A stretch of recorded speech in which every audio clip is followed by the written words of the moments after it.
the vast majority of the members of any community are not governing members. They're token holders that are they're blog writers. They're people that are staking. There's all kinds of things people can do to participate in the success of the mission without necessarily being involved in the governance aspect of it, including just being paid by teams to do things without being part of governance. So I think there's a just looking at the governance aspect of it paints the size of the community as being smaller than it's potentially. I think we need to represent it as concentric rings of of larger and larger groups, and so that if you've got 7,000 people participating in governance and that represents just 1% of the people in the community, uh, now you're starting to talk about 1 million people all involved with one thing, which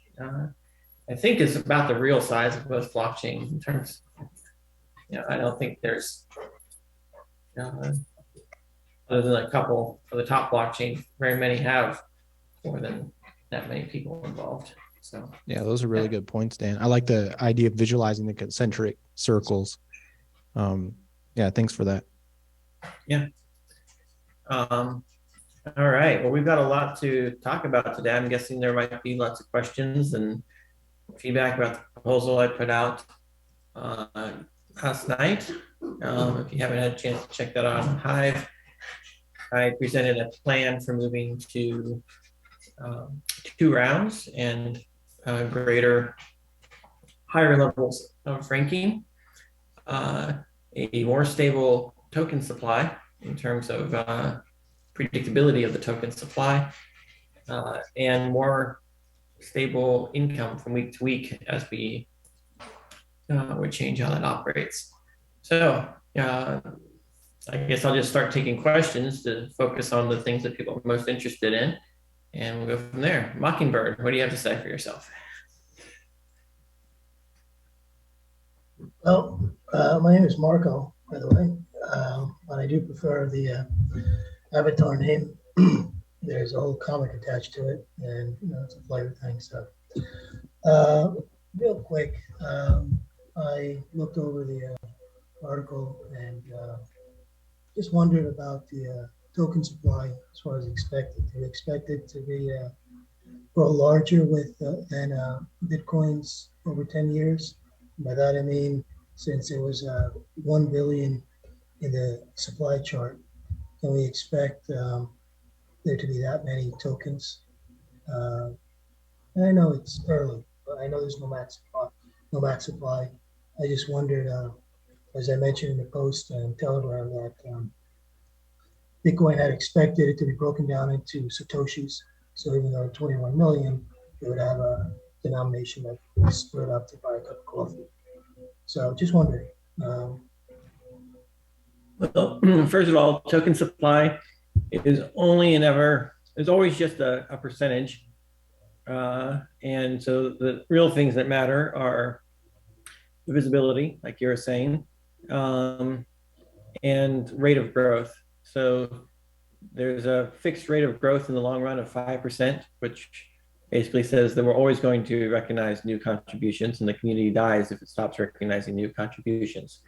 Because the contribution someone made 10 years ago is not providing any life-giving support today for the things that need to happen. So there's always a need for present contributions. So there's going to be long-term 5% growth, which on the chart there shows like a slight growth.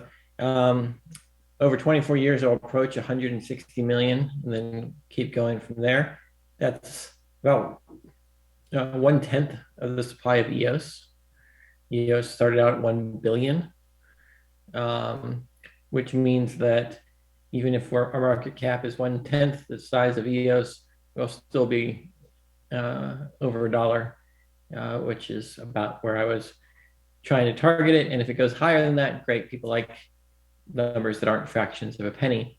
And as far as the visibility, I was going to have 3 digits of precision by default, but that's that's something that's easily or can be extended through smart contracts in the future. So it all depends on how you display it and whatnot. So we can reserve some extra bits in the numbers to allow higher divisibility, but keep it truncated in the short term so that we're not using those bits. And that keeps no one likes to have to pay 0.0000 with all those leading zeros for a small number. And so that's how I'm looking at that token supply. So the biggest thing about the supply, can we go ahead and Josh, can you share that article so we can bring these charts up while we're Sure. talking about? Yeah. All right. Go to the first one. Go down to the very bottom is what we're talking about first, I guess. Okay. At the very, very bottom. Oops.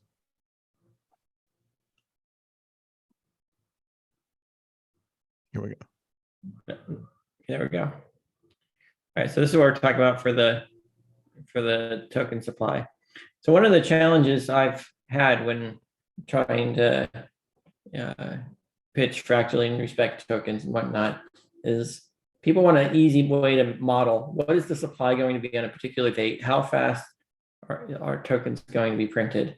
And under the white paper, it's, well, that depends on the total number of people that are participating in any given week and how the community decides to, issue tokens for inflation and so on and so forth. So what I've done here is that we still, the relative distribution each week is still the same as far as people, but it ends up being a percentage of a fixed supply of the ultimate token that's being distributed. So there's going to be 1 million tokens a week initially, and then it decreases every week until we get to 5%, and then it stays at 5% into the future. So with this curve, now we have a very easy answer that on any given day, I can tell you exactly what the currency supply will be, regardless of how we decide to divide up the inflation. So we kind of have this like meta token that that represents shares of the inflation, that we distribute that, and after that's distributed, everyone gets their percentage of the inflation, and that's gives you this nice pretty chart for the supply. Are there any questions?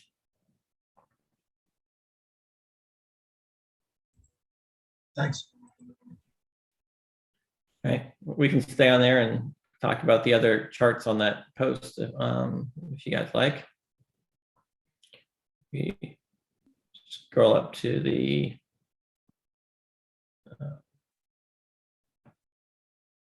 keep going. This is just a chart of the Bitcoin supply, which is a good comparison. Right. So let's talk about this chart here. Let's go up one little bit to the Fibonacci.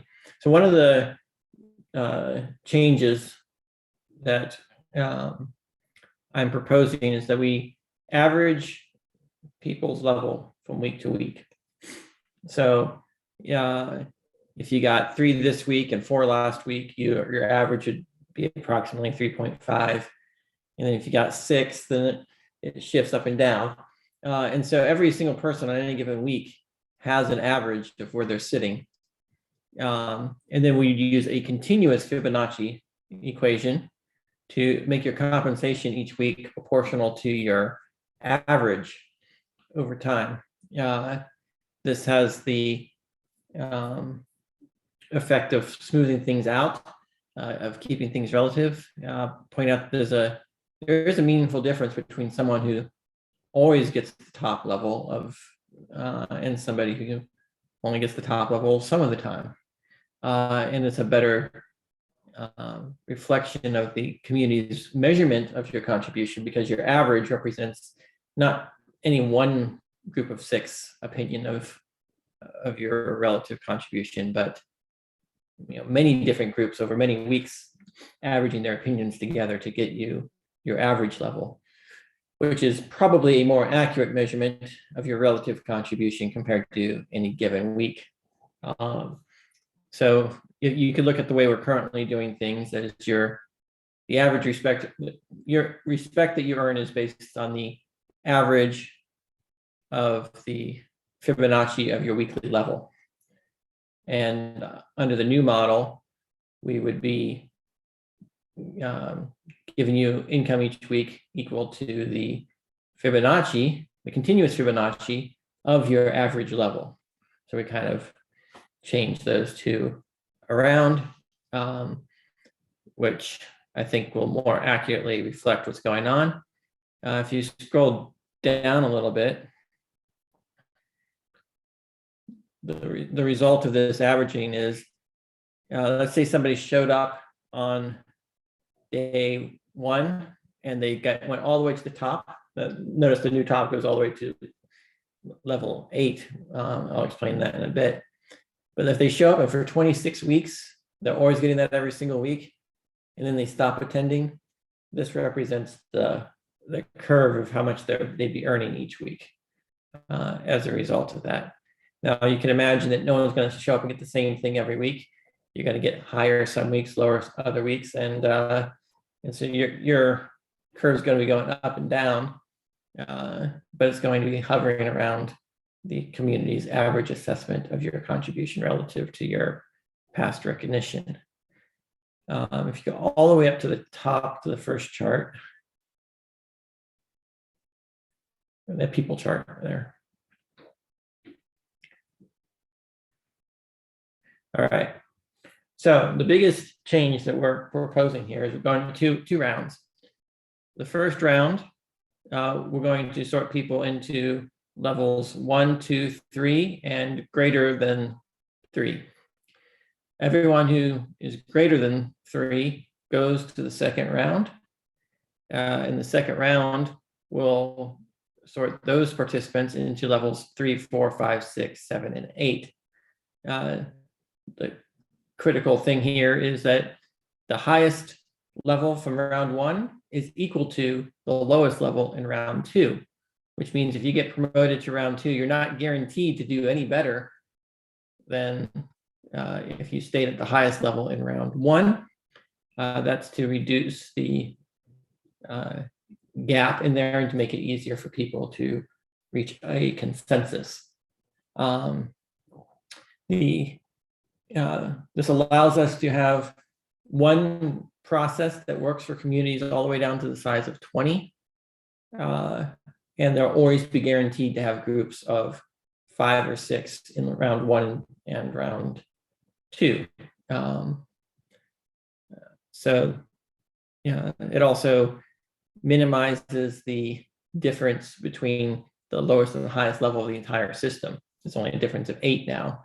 And it allows the community to identify the top 9% of the people in any given week, recognizing that our ability to subjectively judge things is got only so much resolution to it, and trying to discern within that top 9% can be really, really challenging. And so this also creates a slightly larger number, like 25% of the people on any given week are going to be level 3. Which creates a strong middle class, if you will, which is where it's hardest to judge contributions. So collectively, that's the proposed process. After getting some feedback this week, next week, I'd like to put this to a vote of the team leads as well as to the top level 6 contributors from everyone, just so we can make sure that we've got broad community consensus on support for this. Or if not, I'd like to hear feedback on how you think we can improve it. But yeah, any questions or concerns? Either one. I have a quick question. is working. Okay. Nice. Does this mean that in the first round we're not going to be ranking anything above level 3? Correct. It means you just have to agree on which 3 people are in the top 3, but you don't have to agree on the order of who those top 3 are. This should allow us to reduce the time we allocate for round 1, because you don't have to like fight over the top 3 spots so much. We'd probably start at the bottom and work our way up instead of the other way around. But we'll have to figure out what is the best process for quickly sorting people into, you should definitely be moving up, and these are the 3 that we need to rank down below. So, James. I think a good process will be when we have that application that we demoed a couple weeks ago. If you guys remember, you're just dragging people around in that ordered list, and it'll be cool. You're dragging people around, and you don't even have to necessarily know what other people are doing, but if people happen to align on who they think the top 3 are after people talk, you'll just see a little green indicator next to the person's name, and then you can move on to the next position. So I'm excited to go live with a version of that tool that we can all use in this community. And then I also just wanted to comment and say thank you to everyone who's been providing feedback along the way on the process and writing articles about it and just bringing up comments and things that helps form all of our thoughts. And it's part of what has led to this proposal and resulted in this set of changes. So thanks. Thank you, James. So what we would do is everyone who's earned respect so far, we've got the tables that have been published in every single week. We would distribute we calculate what the supply should be based upon how long this experiment's been running, and we distribute everything pro rata, and then we would calculate everyone's moving average, and that would be what we'd start with on the first week that we adopt the new process. So no one's relative stake in the system was going to be diluted relative, to the past, but going forward, it would be using the new process.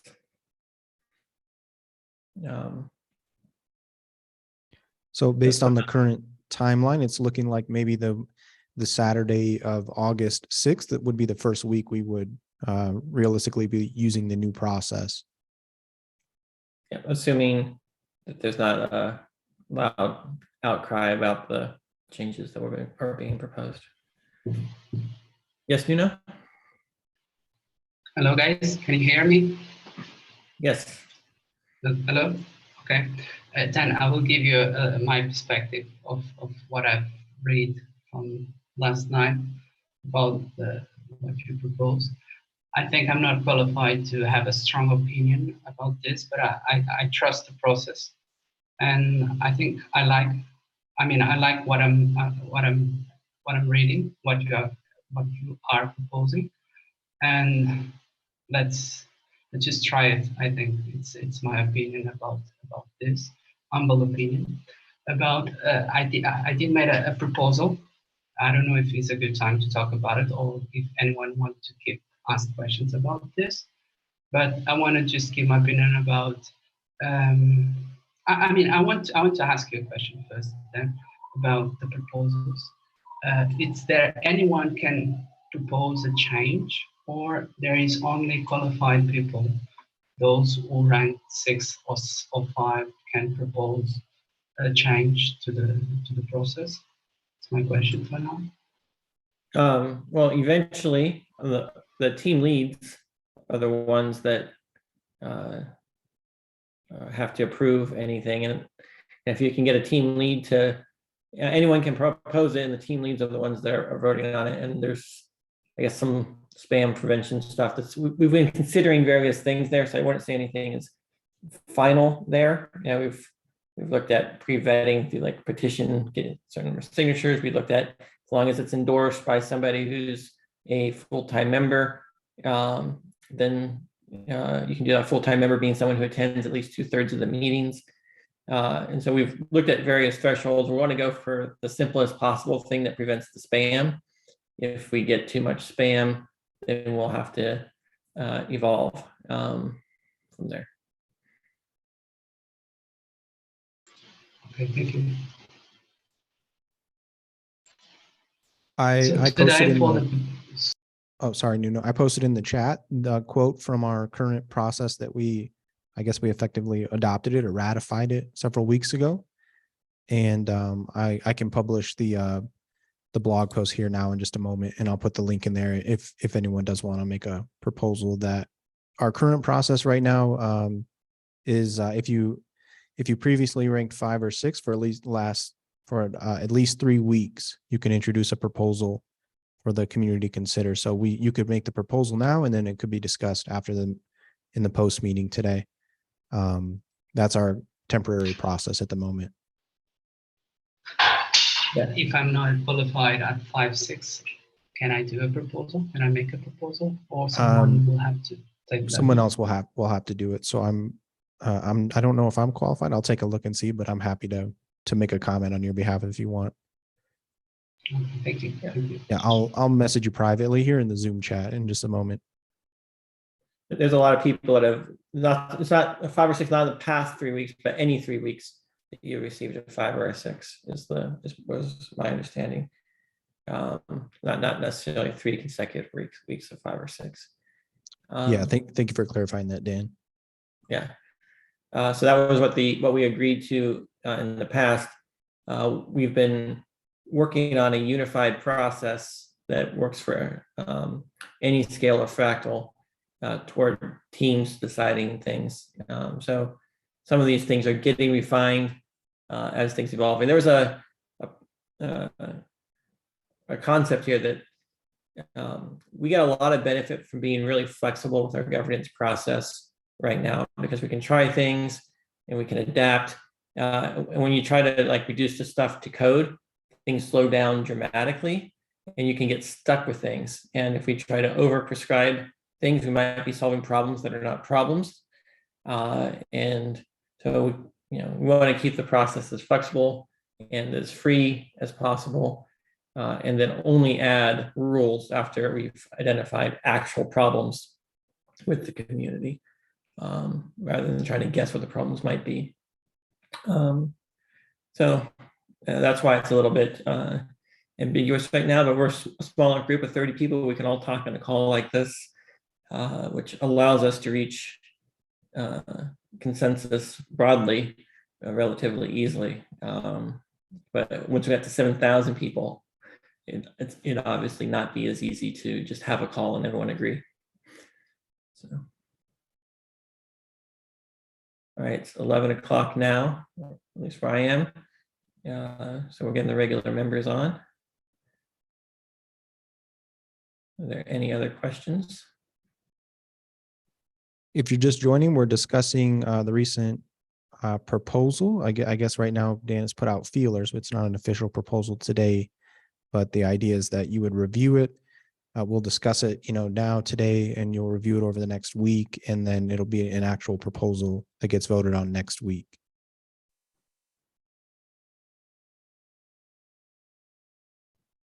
Also, if anyone new is jumping on, I don't necessarily see anyone new, but if you're new, just let me know in the chat here so I can make sure you're ready to go. We're going to go in our breakout rooms at less than 15 minutes.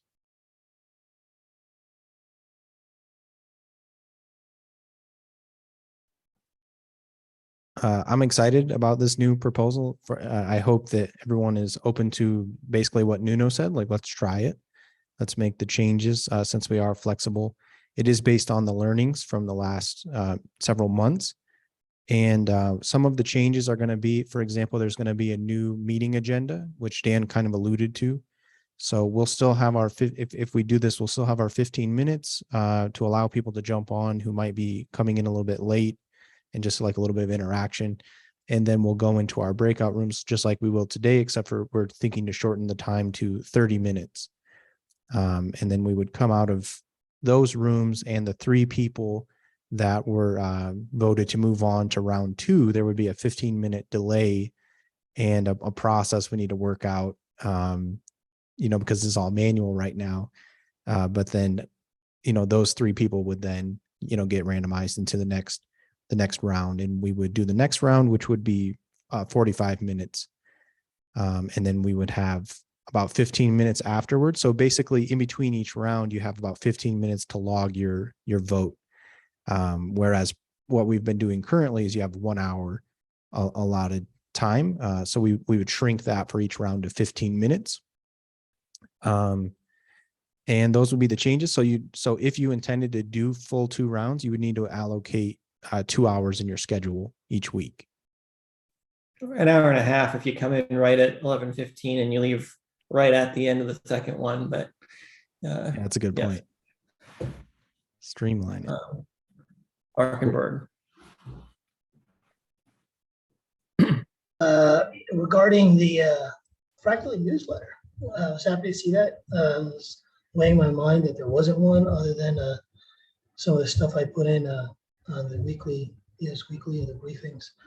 I love that somebody put that together. And the first question, or really the only question, is that considered more of an independent newsletter or a sort of company press release? It's put out and managed by the company. So it's not an independent thing. Still,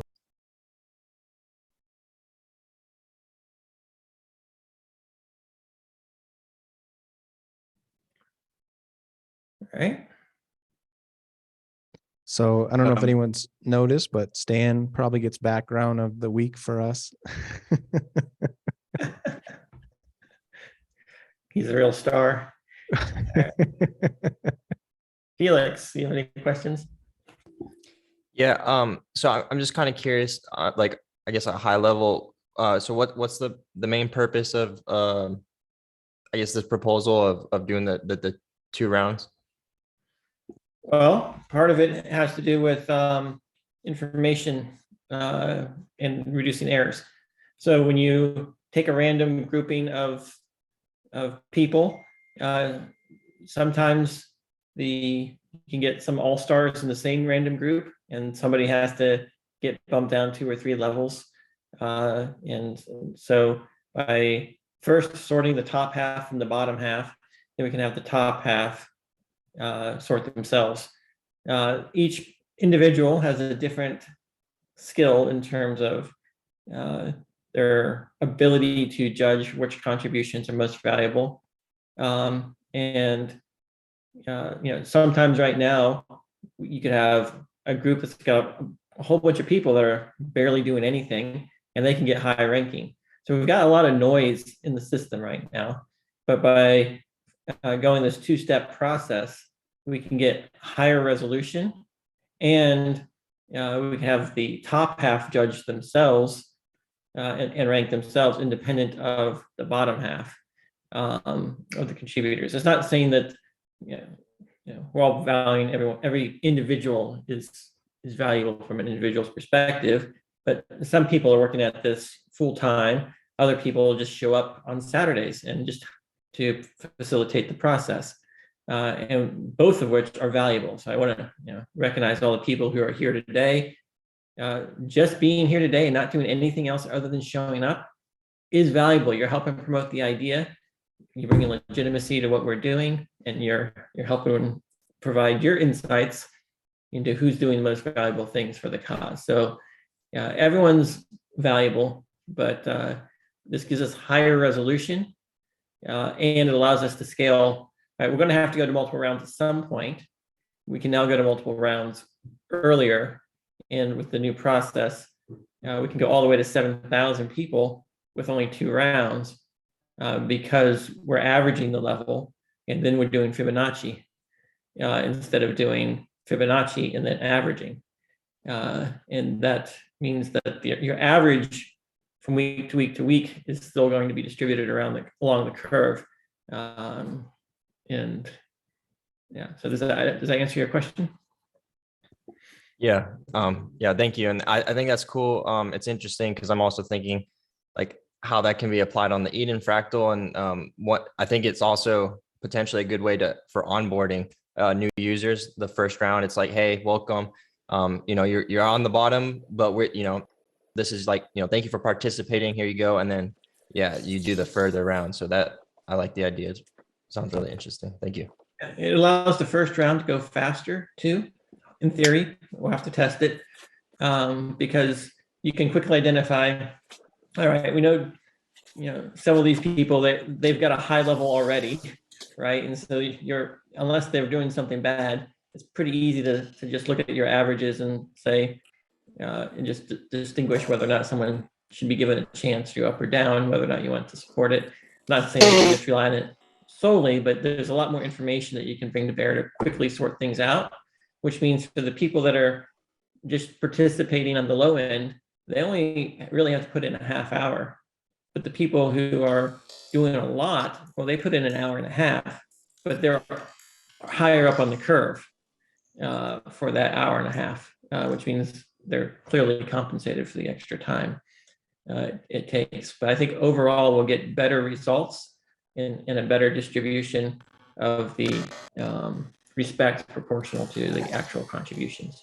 That's the goal of all of this, is try to extract the most information out of the wisdom of the crowds.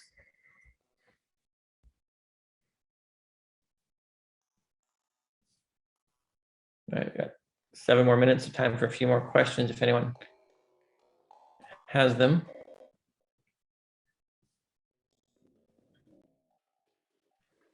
The other thing I'm going to attempt to get in place around August 6th is the new fractal contributor agreement with UNA, unincorporated nonprofit association status put in there.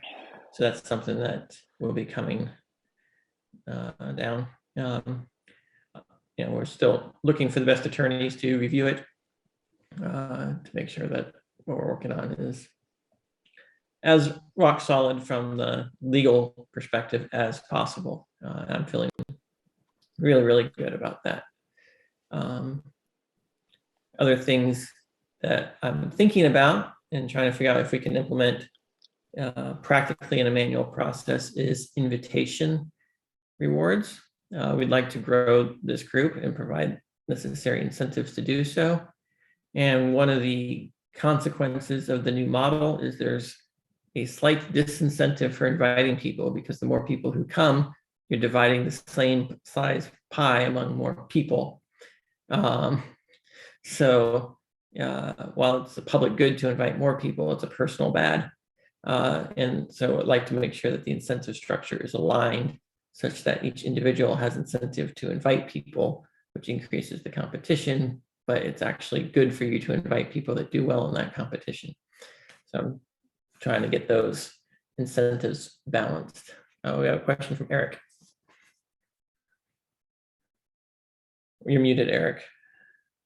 Not so much a question, just I've been thinking about smart opinions that are then recorded on blockchains as versus smart contracts, and I thought that goes back a couple 100,000 years where people organize smartly, right? And I've been thinking a lot about that. Appreciate that. I'm glad. Thank you. It's good to hear feedback.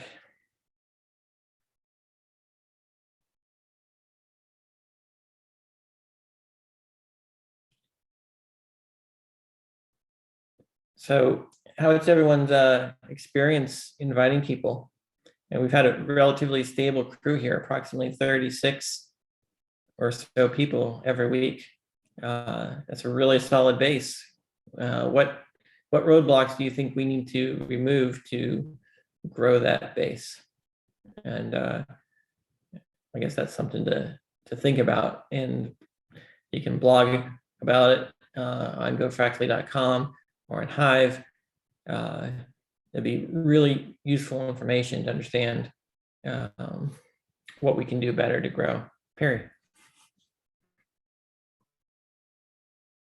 Well, last week I got cut off for promoting my website, but since this is an answer to a specific question, I'm going to go ahead and chime in.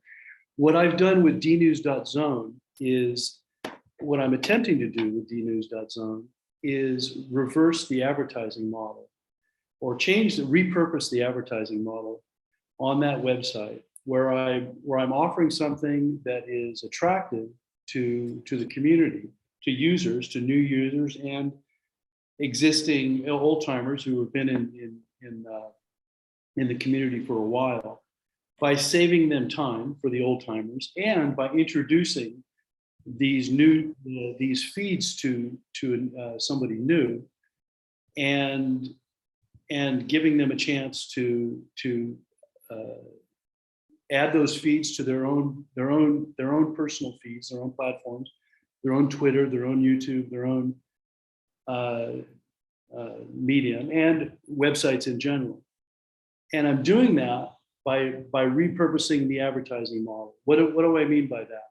I'm taking what I can use on a WordPress site for advertising, and instead of putting ads that bring me revenue personally, I'm driving those to events that I've created on the site, to membership, add to pages of specific events for the weekly Eden Fractally, to this meeting itself, to the pre-meeting that occurred just a half an hour ago.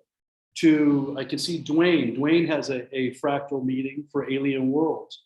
So I'm gonna start adding. I have one on the homepage. You can see it on the homepage, but I'm gonna start adding more ads to that. What I could do is I could actually publish those ads and encourage other websites within the community to do the same thing. So they could just read those particular ads, that stream of events, and publish it on their sites.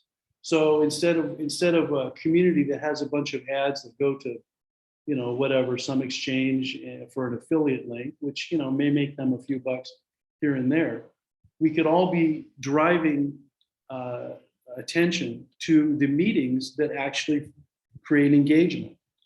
So that's my idea. That's what I think we might consider doing. And yeah, that's my answer to that. Thank you. All right. Well, I'd like to take questions. There's 3 in the queue. I will hang out after and we get back to take your questions. If you've got just a statement, Andrew. Yeah, just real quick. I know we got like 1 minute left, so I'll just be super quick because you asked about how what potential things could improve onboarding. I think one big thing will be when we have the actual software with like social media, all that other stuff. I think it's going to be a much more compelling thing for people to join. All right. I agree. Let's start the breakout rooms. The rooms are open. Have fun, everyone.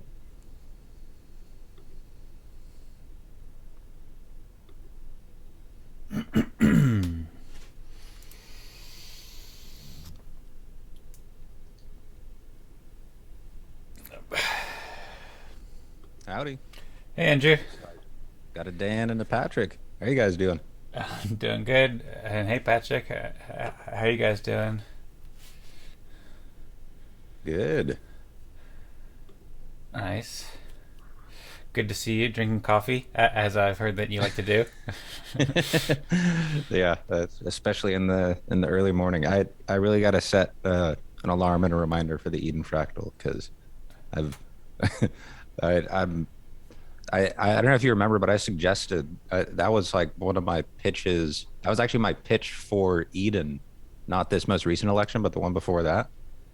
I put together a whole thing of like an Eden fractal and then different Pomelo fractals. I don't know. Anyway. Yeah, I remember that. Put it on Patrick's mind maps. So. Yeah, I remember that. And that was super helpful. We spoke about it at one of these Fractally after meetings too. And then I also wrote about it a couple of times. I don't know if you ever saw it. But yeah, I hope you can make it sometime. I know it's super early, and sorry about that, but it'd be awesome if No, no you worries. could be there sometime.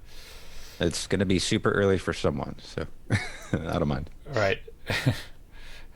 And Nice. hey, We got Mike and Pascal here. yeah, hey guys, great to see you. I guess. Morning, guys. All right. Anything before we start 3-minute timers for presentations? Oh, there you go. Josh was the answer to that. There we go. Hey, Morning, Josh. Hey, Good to see sorry. you. I think Igor was is having trouble praying getting for into the that. room, but he's not responding. Yeah, he's supposed to be in this room, you said, or a different room? I don't know which one he's supposed to be in. Looks like we have 5 rooms of 7 or 7 rooms of 5 today. Okay. Okay, cool. Well, I hope he can get in. All right. Everybody ready? Yes. Let's go give it to Andrew. You're top of my screen. Go ahead. Sure.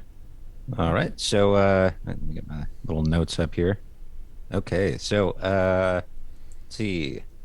Last week I was ranked 1, but I sort of partially intentionally took the L. I allowed someone new to be above me. Anyway, this week I have been editing the audiobook version of the ƒractally white paper, which is something I started working on a while ago, and then I wasn't sure if it was valued, but sounds like it is actually. So just going to be finishing that up. I don't have anything super concrete to show for that one though. Also, sort of going off that, I've been thinking it'd be good to do like an abridged explainer of the ƒractally white paper, just so that people sort of can very quickly get a sense for what it is. Because describing something to people as, hey, you want to join this new governance process, only a very small sliver of people are going to be interested in that. Whereas if you're like, you want to check out this social media that's way better than Reddit or way better than Facebook, or you name it, that seems like it'd be much more compelling.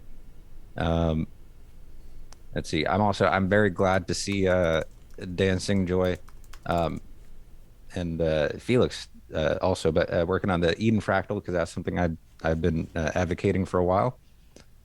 And then the last thing that I've been, the sort of fractally effort that I've been putting in, and this one's more nebulous, but I've been thinking of using the fractally process to help with Sybil resistance for my Pomelo project, which is going to need it. And I have not successfully onboarded any new users this week, but I've been pushing my twin brother to get involved. And he is interested, but he wants to finish his computer science degree first. And yeah, that'll do it for me. All right. Perfect. Yep. Sounds great, Andrew. And I just want to say too, before I forgot, that I'm recording this, and I'll plan to share it on social media at some point. Great. Sounds good. Dan, you're next on my screen, so why don't you keep the mic? 3 minutes. Okay, cool. Sounds good. So I'll bring up a brief presentation. So I've been working a lot constantly to help Fractally and Fractal Governance this week. So as Andrew mentioned, I've been working a lot on the Eden Fractal. I've been managing the Twitter account, and I put out a tweet and help send out the the rewards and so forth. And then also I recorded a video. This is Felix's video. It was a bigger event than ever before. We had like 23 or 24 people this week, which is really great to see, and it's really fun. Talked about a lot of fractal governance stuff that would be really helpful and spreading in EOS. And I've also been organizing some of the videos on the Eden Creators YouTube channel. Felix also made a great video for the town hall where we've been talking quite a bit about Eden Fractal and more fractal governance on EOS. So I've also been organizing that. And then I participated in the Alien Worlds, both the intro that Dwayne hosts to learn more about it, and then also the meetup. And there was like 13 people. I gave a presentation about Fractally over there. I always give these little presentations there. So it's great to be spreading fractal governance and communicating with the Alien Worlds community, who's very into governance. They're 4 more founders of EOS DAC, so they're really into it. And there's a lot of players there, and it's really fun to do like that. I was also invited to participate along with Patrick and Dwayne in this video. I forget what it's called, the World Talent Economic Forum, along with Eric. And so we talked about fractal governance here, and he's working with, I don't totally understand yet, but he's working with millions of people in like the Philippines and different countries, and he's interested in using fractal governance. So that was a very interesting and helpful conversation, I think. And then I participated in the Eden on EOS elections, which is a different kind of fractal governance. Everybody knows here, obviously. And I was elected as a chief delegate, which I was honored and appreciative. My main platform was to help ƒractally, or help Eden Fractal specifically, which is of course using the principles of ƒractally in the white paper and so forth.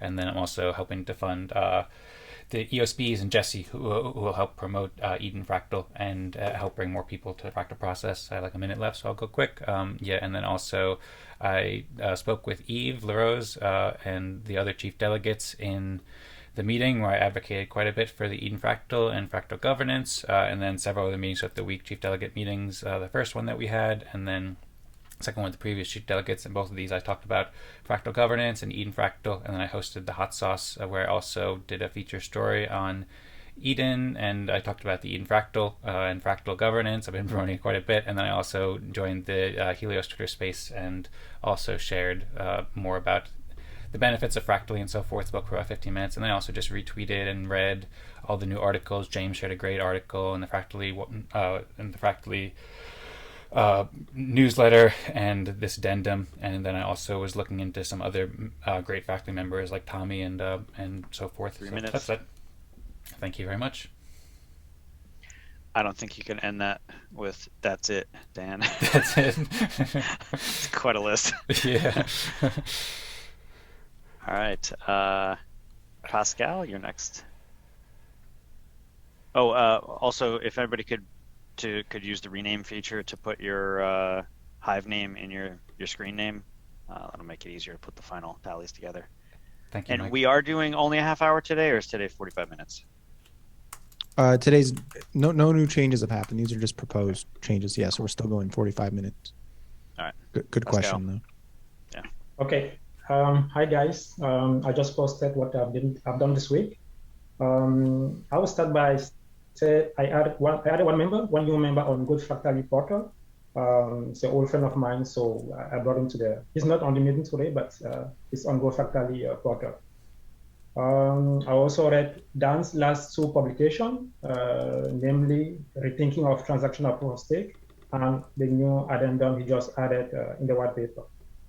The idea is to make sure I understand this thing well before taking them to members.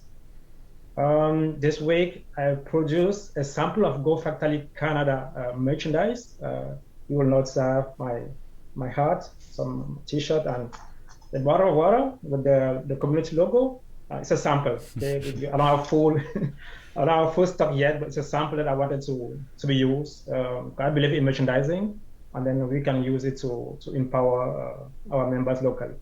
I also reached out to BitShare community on Telegram to join the BitShare Fractal we just launched last week. Thanks to Joshua who helped launch that group.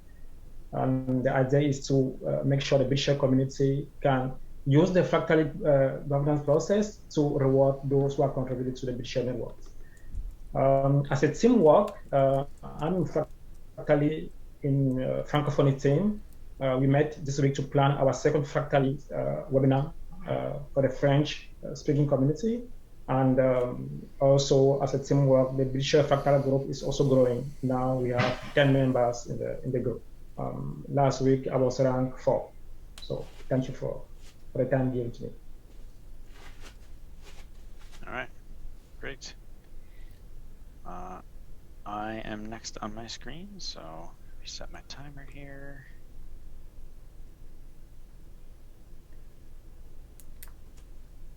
All right. So this week, Dan said he had started to think about the contract, which is what I've been working on recently. So I spent some time producing some sequence diagrams to lay out the flows and start to get to some of the function calls, the action pathways, so that we can coordinate on we're going to be basically looking at very different angles of the contract, so that'll allow us to coordinate and stay in sync as we work. That took quite a bit of time this week. Also spent quite a bit of time prepping for the Eden handoff. That was a great meeting, including Dan, that wrote a document up ahead of time for just what remained and what needed to be handed off, and then did the meeting and posted to the Eden members channel to share that with everyone. It took quite a bit of time, but really valuable as far as getting that purely selfishly from the ƒractally perspective, getting all of that handed off to Eden, which obviously has other benefits. It's something that we can not focus on. We can keep our focus on the ƒractally development. So that was very, very valuable time to get that done, and I'm really glad the chiefs and all the people who are part of the operations of Eden going forward were able to get all on a call this week and get that moving along. Generally, I think that process is looking really good. Brandon was also on PTO this week, so I was managing the front end team, doing PRs for PR reviews for the front end code changes we were making. And then there were various conversations throughout the week that a lot of kind of culminated in what you guys heard in the pre-meeting, conversations about token distribution and blockchainy stuff. How's inflation going to work, token distribution math, fees, resource model, and then a conversation about account creation and how we might further tweak as people join. What does the invitation process look like, and how do we get them an account? So all those conversations affected a lot of things and were pretty interesting, but a lot got done, and some of it is, as I said, rolled out in the proposal and the discussion this morning. I think that's it. Let's see, Patrick, you're next on my screen. Yeah. Okay, so I post in the chat, as always, what I do. And I read what I have to do. So last Saturday, I participated into the Eden election.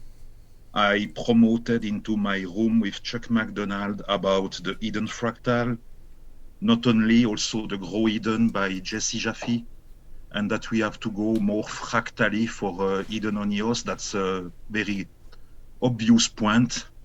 We have to go into this direction. I have also sponsored the EOS bees with 500 EOS that I have from Pomelo. I have sponsored Eden Fractal with 500 EOS. And finally, I have sponsored Grow Eden, the last initiative from Jesse Jaffe for the marketing, with 500 EOS. In total, 1,500 EOS. I have also promoted the EOS Swarms from Jesse Jaffe, this where you can earn EOS when you are into the loop of a tweet about an influencer. And I have created this mind map, eosbees.html. That's the new mind map to promote EOS Swarms. I have reading a lot about the metaverse for the alien world, because we are meeting every Monday with Duane Philippi. I have missed no Monday, every time at 16 UTC on every Monday. And there I have also created a mind map for the alien world where the people can send their contribution, like here into the Saturday meeting of ƒractally, the same principle. And I am interviewing the Eden chief delegates, nothing to do with ƒractally, but indeed, in a way, yes, because I have Dan Sinjoy on next Monday. I will interview him, and I have already interviewed Anne Ryu, Luca Persic, and Chris Barnes. All that will be published on next Saturday, July 23rd at 15:30 UTC. And I have also the interview of Maurice Vanegas about the U5 movement that is very related also with the ƒractally paradigm, because all is fragmented. And I am preparing the Pomelo season 3 and my collaboration with different people into the ecosystem, like EOS Bees, Translate Me Network, the Fractal EOS Translation Foundation by Marchir. And I was not present the last week because the Eden election. So before that, I ranked 3. And that's all for me. Okay, great. I have And more to say, but I have to stop here. And Joshua. Working 15 hours per day for EOS since since 2018. 2018. Okay, so Josh. Okay. So in terms of new things, what my focus is turning on to is, well, as of yesterday, my brain is really thinking about how can we implement the new proposal, like logistically, what things need to be done so that we can actually do that. And I'm glad that we have a little bit of time to work out the details. I think that's going to make it more attractive for us to talk to new people about bringing them in, and that's kind of really where my focus is at right now. Is I'm thinking, what can we actually do to increase these numbers? So I've been, arguably you could use the word, infiltrating these various so-called DAO communities out there for a while, and there's people in them that are into governance, so they're very easy to talk to. Although it's been difficult to get them to actually show up to some of these meetings. And then there's the majority of people are not really governance junkies. That's not their jam. And so I'm trying to figure out ways. I'm nurturing some relationships, and I'm trying to figure out ways I can get them to commit to attending these meetings. So I'm kind of doing a manual one-to-one process out there, and there's a lot of nurturing going on, but it hasn't really amounted. I'm surprised it hasn't really amounted people participating. So I'm kind of asking the same question Dan was posing to us, like where do we feel like the roadblocks are? And I think this new proposal is going to solve some of them to some degree in terms of incentivizing the early adopters more. And I think even beyond some of these more technical changes, even beyond the tokenomics and stuff, there's got to be some ways, some very simple non-governance related ways to just talk to people about this and get them to become interested. So I'm thinking to become more aggressive the next several weeks and see what comes from that. There's things that I do every week that are just kind of like regular ongoing things. So I normally in these meetings just like to mention some of the newer things. And my mind is mostly focused on how can we get more people, for example, in the Discord? How can we get more people in the community? How can we get the number of people in the community to actually participate in this particular fractal? And there are some new thoughts around that. I don't know if they're ready to be shared yet, but this group, it seems, is kind of responsible for stewarding new fractals. And for each fractal, it looks like the direction where things are going is for each fractal to have a team here that represents their fractal. And that would be based on the new definition of what that means, which I don't think has been published yet. So I am trying to facilitate the creation of new fractals behind the scenes. And I did have a conversation with Felix this week about, I guess you didn't mention this, Dan, but it looks like you guys are going to be forming a team for the Eden fractal here in the Genesis fractal. Is that correct? I think so. I'm not sure. Felix has been taking initiative. Felix and I have been talking about creating a team for a while, and then Felix shared some messages, and we're going to talk about it more, I think, this week. But it seems like that's probably going to happen, but I'm not positive yet. And two more things. Pascal also is representing the Francophonie team, and Fractally's Mike is representing the contributions of the Fractally team. So I think right now, Patrick, are you on the EOS translation team? I am in collaboration with EOS translation team with Nova Crypto LLC MineWeb. If you go on the website of Marchir, you see that. Are you on the team here in the Genesis I am not fractal? into the team because I am already into the Genesis Fractal 1 and into the Alien World by Duan Philippi. Okay. So EOS Translation Foundation is more a collaboration. I am not into the fractal. I am in collaboration. Yeah. Okay. Thank you for all what that matters. Thank you You for can be in and you do nothing, as thank you you have for some people that are in clarifying. and they are doing nothing. So it's all about collaboration. So the thing that I wanted us to be aware of is who here is representing a team. I think it's just two individuals at the moment, and then who here is pushing forward a new fractal, because I think there's going to be some cross pollination between these new fractals and people participating in this Genesis group, especially after these new changes are made here in the next few weeks. Just something to consider as we're rating contributions. I am for the independence. If Just each circle is independent, it's very good also. there are, I don't mean to hold up consensus, so I'm happy to go into it if you want, but two things that I wanted to just ask.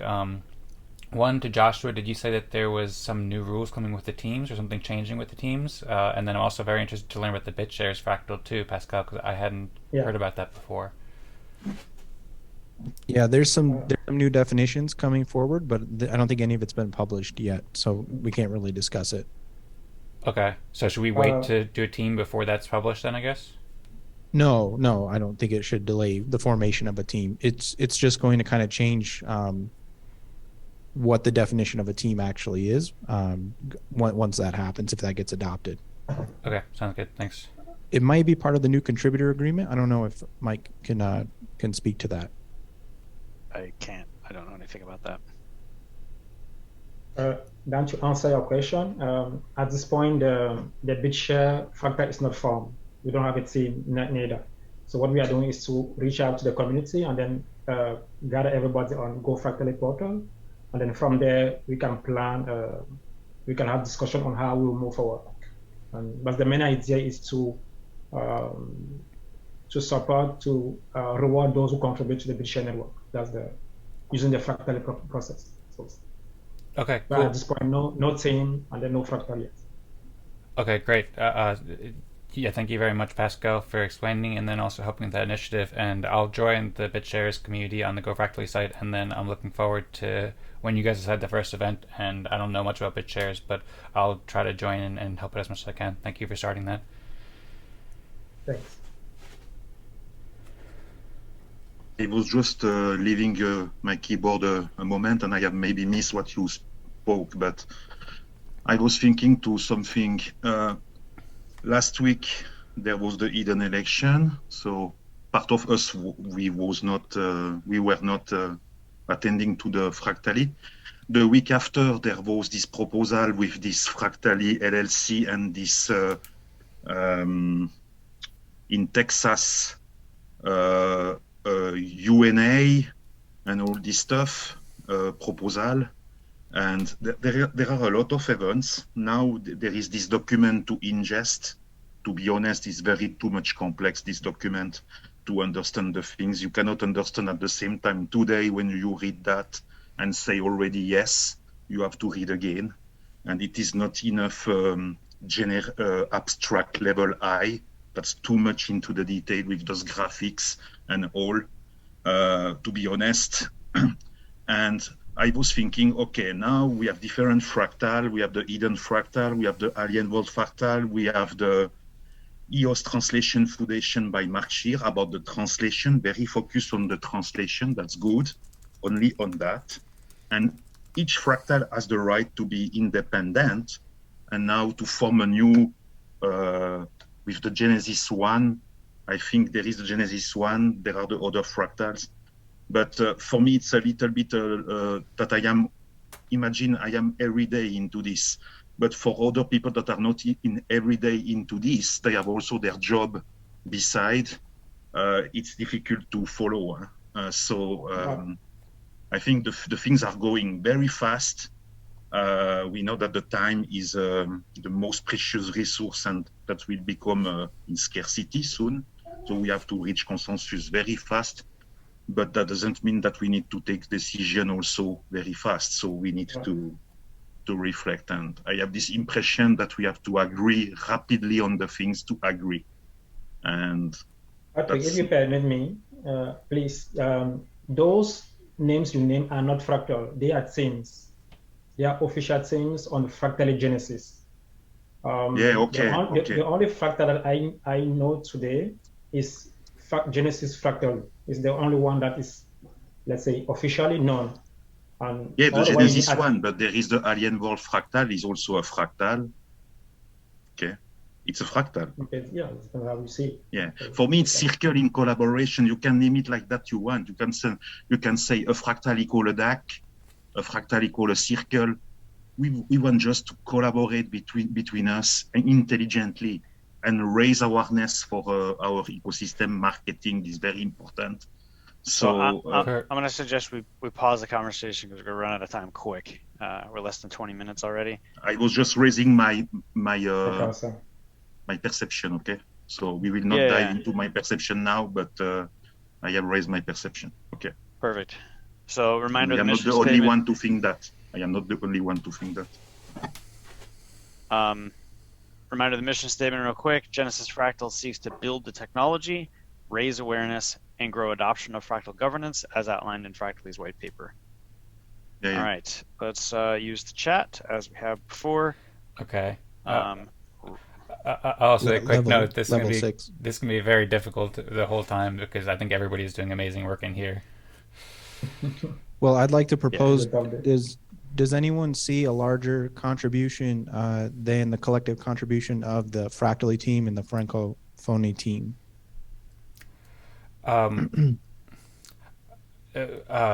Well, first off, I'm not sure if that's the means that we should use to ranking upon the entire work of the team. I think that's helpful, but in some ways, if anything, if the team does get double the respect, then that might be potentially used to counter that point. I'm not sure if I'm making much sense here, but I think it's probably more useful to evaluate based on the contributions of the individual overall.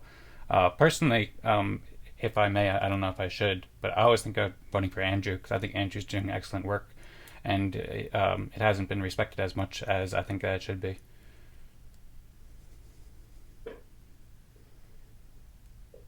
I appreciate that. I was absolutely evaluating myself on the opposite end of the spectrum. What I was going to say is I feel like the Eden Fractal has a tremendous amount of value just in terms of community building, just because I think it's important for people on EOS to see the Ƒractally process and understand that it's just a good process, just better as far as rewarding people who are actually doing the work than Eden is, in my personal view. But I think proving that by doing an Eden Fractal is very valuable work. So I personally would rank that contribution high. The same for me.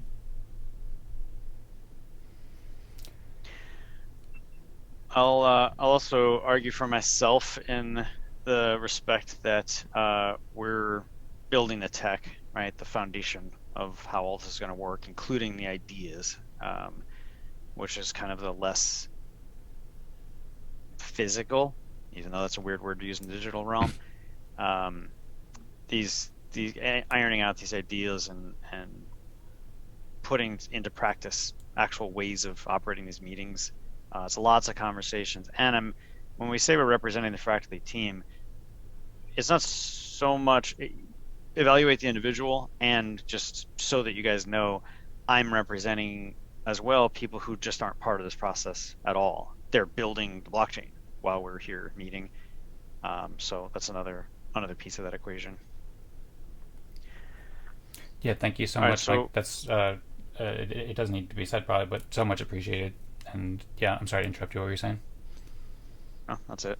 Actually, I guess what I was going to say is, do we all want to use the chat as we have in the past, or we put our vote for the next level in the chat? Yeah. Yeah. I'm happy with that. That works for me. All right. On 3, 2, 1, go.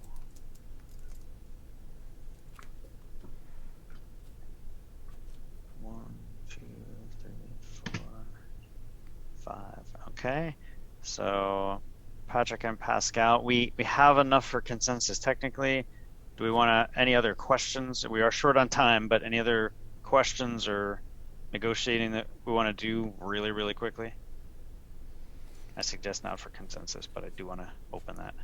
I think at some point it might be interesting to explore the idea of voting for representing teams as opposed to representing individuals or representing other fractals. I mean, that's just an interesting conversation that an interesting idea that Joshua brought up, but I don't know if we have time for it now, and I suppose we should just move on and touch on that later.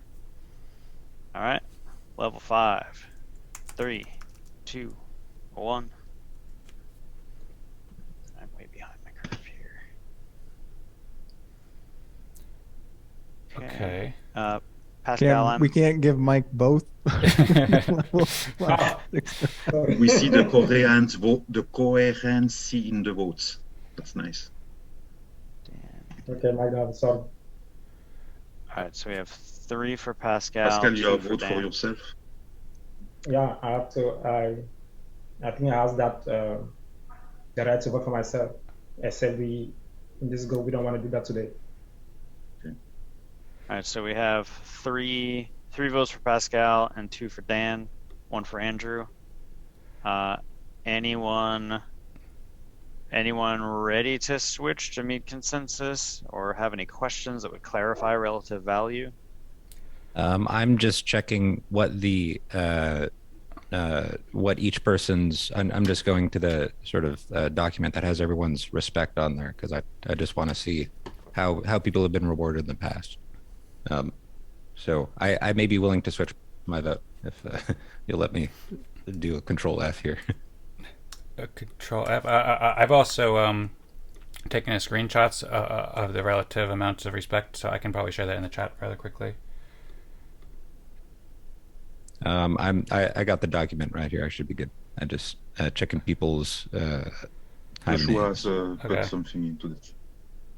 I think I would be willing to switch my vote. It looks like Pascal, you haven't, or let's just say Dan. It looks like you have been respected quite a lot, which is a testament to the good work you're doing. But I think Pascal is doing good work too, and so I'm willing to switch my vote. All right, so that gives us 4 for Pascal. Everyone aligned on Pascal then? Yeah, of course. Both for the stuff that with the francophone and also the bit shares too. Sounds amazing. Thank you, Pascal. Yeah. Great. All right, level 4, 3, 2, 1. Dan. So 3 for Dan. Oh, Pascal did not vote for thanks. He was just saying that. I was like, who the hell is that? 4 for Dan. All right, so I'm happy to switch my vote to Dan. Dan's done a ton of stuff, so I'm happy to support that. Okay. Anyone else have anything to say about Dan? Thanks. I mean, I think that same thing could work to put Andrew above me, but I'm also happy to accept that as well. I'm happy to go either way, I suppose. But I do think that Andrew has done like outstanding work, and overall with doing the white paper, the audiobook, I do think that's extremely helpful. And then you've just been consistently sharing great ideas, both in these ƒractally meetings, the Eden fractal meetings, and so forth.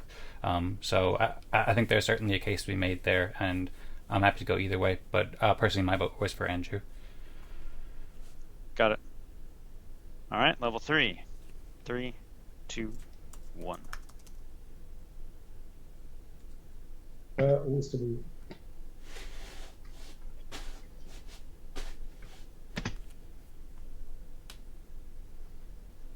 All right, I'll join the Andrew wagon. I have certainly questions because I feel like I'm not informed enough on 3 of your projects. So hopefully we have a few minutes at the end, but happy to align with that based on everyone else's view of that work. And level, what are we at? 2. Level 2, 3, 2, 1.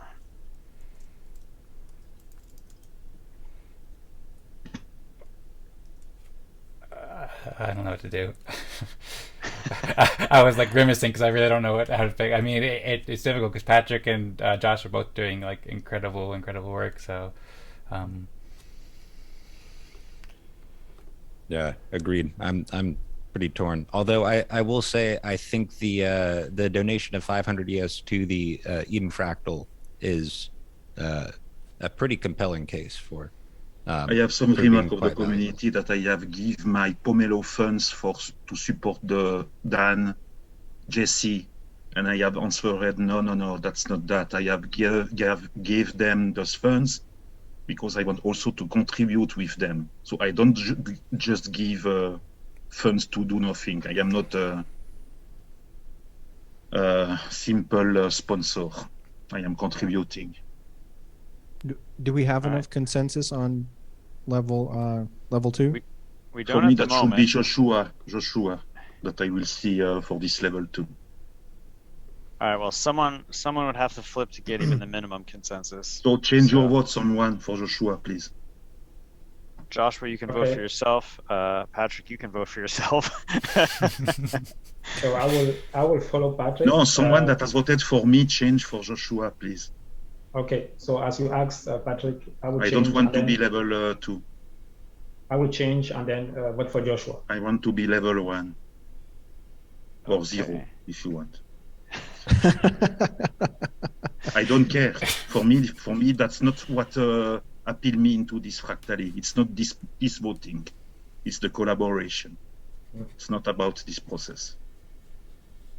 Or at least I speak the truth here. I mean, it's about the process too. The process helps the collaboration, but yeah, I agree. It is recorded, so I say the truth. Thank you, Patrick. Appreciate that, Patrick. Collaboration is key.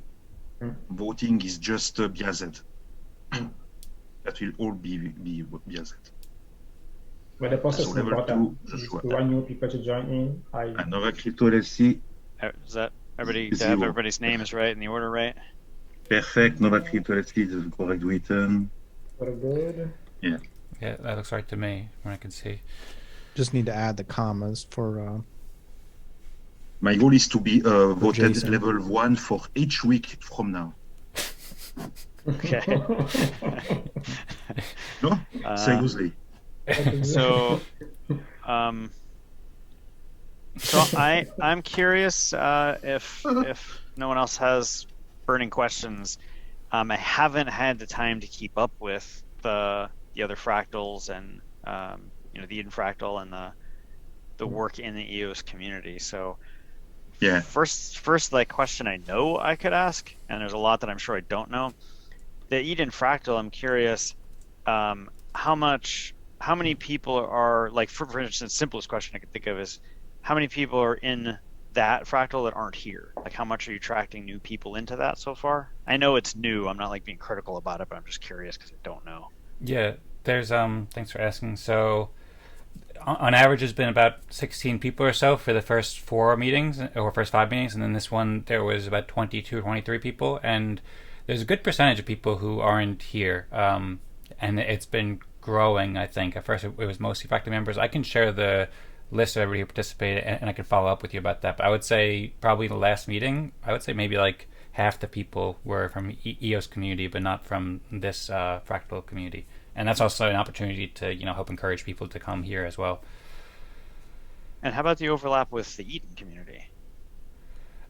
It overlaps quite a bit with the Eden community. There might be a few people who are in EOS who aren't in the Eden community, and there have been a few people who have joined the Eden community from the Eden fractal, but it's mostly Eden community members so far, I'd say. Yeah. Okay. And Eden fractal does it have its own on-chain on EOS token? Yes. Distributing. Yes. Yeah. We have the account. I can send you a link with more details about this and anything else you're curious about later if you'd like. But we have the account eden.fractal that has Jane Smart set up a contract that automatically disperses the 100 EOS per week in addition to the Eden token, which is non-transferable, and that's on-chain. Yeah. Cool. And there is the submit cons action and elect fractal action that will be into it. And we use a Vlad tool to push the consensus on chain. Okay. No, it's the best fractal in the galaxy. Well, there's some other best fractals too. Well, now that we have James Webb Space Telescope, you might have shout to out be to Joshua because I know he was at the beginning of that. He would push Eden forward, and I respect Joshua for that. Not only Joshua, yeah, absolutely. Joshua, could you drop the Hive post in the chat as well? Oh yeah. Oh yeah. Good. We have 2 hours for that, huh? Okay. No, not 2 hours. Actually, Nuno and Mel got no respect last week because Nuno was 16 minutes late Yeah. and Mel was 50 minutes late. Yeah. I thought the rule was that it was just if 4 to 6 people didn't do it on time, then nobody got it. I didn't realize that there was an individual penalty for doing it late. I think 4 out of 6 applies to your whole group, and if you just don't post, you don't get the respect. But your group still does. Okay. Yeah, the Everyone we have to post, or there is a majority? I think 4 out of 6 would be the majority. So if you have less in your room, So here's the way to think about it. The denominator is always the number of people sent to the room, right? Allocated to the room. So that's always going to be 5 or 6, no matter who shows up. Right? And then the number needed to reach consensus, regardless of who was there or not, is 3 out of 5 or 4 out of 6. Sorry, I have not understood nothing. So the consensus is not really consensus until it ends up on that Hive blog post is kind of the moral of the Can you story. say that more simply? We are now 6 into this room. If I not post myself, for example, because an impeachment, technical impeachment, if you all post, it's okay. Yeah, but if you don't post before that, for me it would be 1 o'clock Central Time according to our agreement. Then we have to. It's like if the smart contract was enforcing it. So if you're 1 minute late, then technically you wouldn't get any respect. I don't receive my respect if I don't post. Okay. Yeah. Okay. So it's easy. And regardless of what's posted, as long as 4 people agree, and that will reach consensus. But if you post something that does not agree with the consensus, you don't get the respect. Is that correct? That's correct. Also. Yeah, that's correct. Cool. That's what I thought. Also, yeah. Not posting or posting not in sync with the rest of the people, you won't get any respect. Okay. I have post now I have post now. But Nuno is, I think, going to make a proposal to retroactively change that. Oh no. The same for hidden election on this Saturday. I was in the room with Chuck. He would vote for me. Now the smart contract is not forgiving. Smart contract. Roll them all. No. The smart contract is very generous. The smart contracts are not so smart. Well, it just means the contract thinks it's smarter than we are. Yeah. No, I'm right. We're doing it this way. But Andrew, you are smart also. So I put out a message. I keep, Zoom has these like default settings. In the last couple of weeks, I keep forgetting to configure the room before we go in terms of like setting up a 60-second time delay. It used to just be automatic. There is a new feature. Yeah. So I'm going to close the room for me, it'll be 12:01, but it'll be an abrupt close. Okay. Yeah, for me, when I host it, it still has the minute timer, so I don't know what happened with you, but that. Yeah, I don't know. That minute timer is nice, though. Yeah, it makes a smooth transition. But we will move from Zoom. It adds a little bit of like, if a room is still not quite there, it adds some intensity. WebRTC. Yeah, right. Have the countdown. I am happy of this tool. But yeah, it's going to be pretty awesome. You have a good moment on this tool. You have made a good video. I have seen. Yeah, that was very fun. Yeah, that was super fun. And if I remember, Mike had a great backyard that he was advocating for it that I was impressed with. I remember that.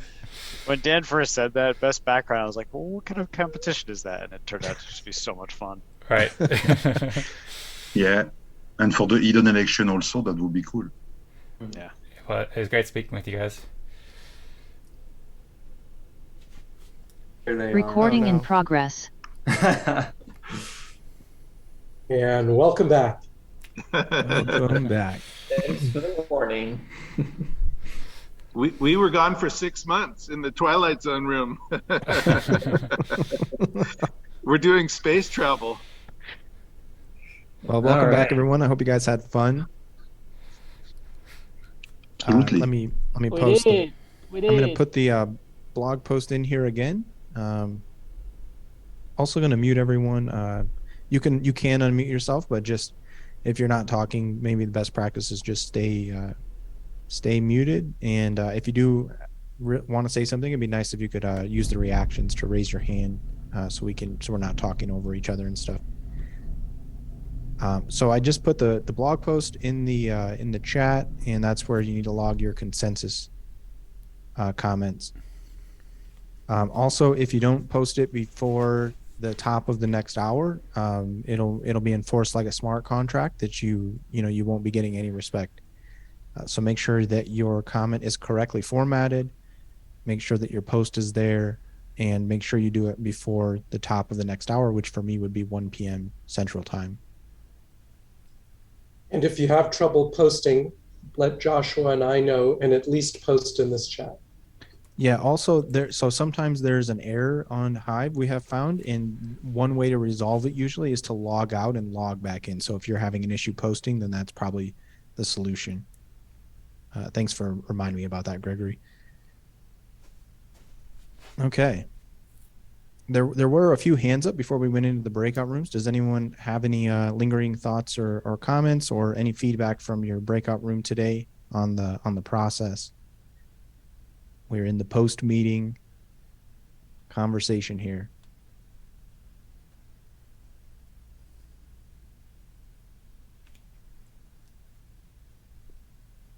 Cruz. Yes, I have an idea. Daniel asked last meeting, like, what other fun we can bring on to Fractally meetings. And I have a proposal to play a Kahoot game. If you have seen, there is a website, Kahoot, just a second, KAHOOT.IT.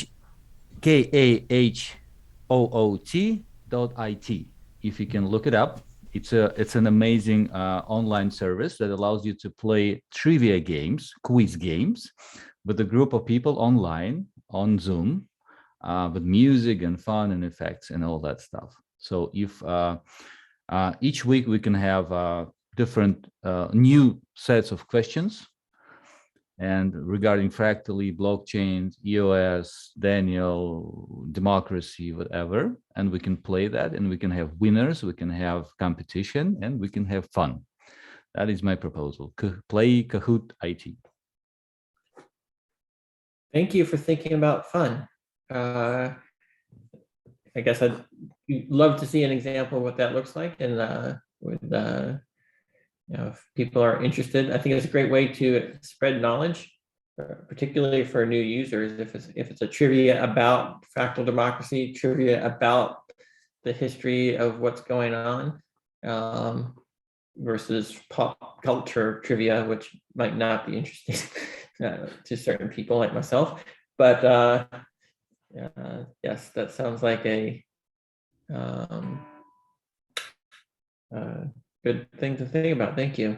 One of the things I wanted to mention is, as we support fractals, right? The purpose of this fractal is to spread the adoption of fractal governance and the creation of additional fractals. I would like to see that expressed as a team that forms. So like we have a French team that's supporting a French fractal, and to really, that way we have communication. Not that people split off and now we get smaller every time a new fractal starts off, but no, we want to support the subfractals that maintain a team of people in our fractal, more so than we want to support fractals that are not having any members overlapping with our fractal. It's that mutual respect that ties us all together, that makes us all stronger, versus supporting things that are making us weaker. So that's a thought that I wanted to put out there. Yeah, any other questions or feedback or objections? Are there any objections to the proposed changes? Because it seems like there's kind of a passive consent, but maybe we can ferret out the objections if there are any. Jorge. Hey guys, what's up? Yeah, regarding what Dan just said, I want to make everyone here know that I am interested in forming a Spanish-speaking team with the aim, the midterm aim of converting that into a fractal for the Spanish-speaking community from Mexico to Argentina, including Spain and other Spanish-speaking countries. So whoever wants to come on board, please do. Thank you. Thank you, Jorge. That would be great. Cruz, your hand is still up. Yes, Russian-speaking team as well. I'd like to support everyone who speaks Russian and needs support. And I do have a question, Daniel. I'm already on a team. I do like my team, and there is a procedure of changing, and it's complicated. How can I embrace both, like stay on the same team and have another team? You can support a team without being formally on a team. I guess is you pick one that you're a formal member of, and then you can support anybody doing anything at any time in the organization. And I guess that's. So I can help form that team, right? So I'm already on the EOS translation team, but I can help form that new team and guide them and be there. But it's a new one anyways, because my old team is great and it gives me good respect, the combined one, but the new one is just new one. So I'm just volunteering and being there. Is that the, okay. Yeah, you can facilitate other people to organize the team, and then that team can recognize you. You can advocate for the team whenever you see those team members in a group that you're assigned. You can say, hey, I really support the Russian team. I think that's great. And you can advocate there. So there's lots of ways to support teams without being on the team. It's not like I'm on this team at the exclusion of other teams. It's just, this is my family. These are the people that holding me accountable to the process. But there's, I guess, formal and informal team members is probably the way I would express it. Good. Thank you. Jason? I wanted to ask you what your plan is for having people share their contributions in the new way that we're going to do this, because it seems to me that one of the really valuable things that happens in the meetings that we're doing now is we hear a lot about what people are doing, and then we also have the opportunity to ask questions about it. If we can't figure out whose contribution was greater, we would ask some questions about those two people, and we have the time to do that. It sounds to me like we're going to have shorter meetings where we may have to say the same stuff twice, and so there'd be less depth. Is that a mistaken impression of how this is going to go, or what are your thoughts there? Well, the second meeting is going to be just as long as the current meeting, so it'd be no different than what we're doing now. I guess the main thing is it might be more challenging to identify, right? So I'd actually thought about making the second meeting a full hour instead of 45 minutes, because it'll be full of people that have done more, and therefore they have more things to say and more things to discuss. Whereas the first meeting will be largely identify the people who've done the most, and we'll talk about their stuff later. And then you can talk about with the lesser contributors. That makes sense. I didn't understand the timing of it, where the second meeting would be about basically the same length of time and structure as this meeting we're having now. So it was just a misunderstanding on my part. I understand it. It sounds like it'll work well. Yeah. So we can tweak the times there, and it really comes down to if the community finds that the majority of people are willing to put in a little extra time in the second meeting, then they can. The second meeting doesn't necessarily have to have a hard deadline. The first meeting needs to have a hard deadline so that you can get to the second meeting. But we can allow the second meeting to say, well, you can take as long as you need to.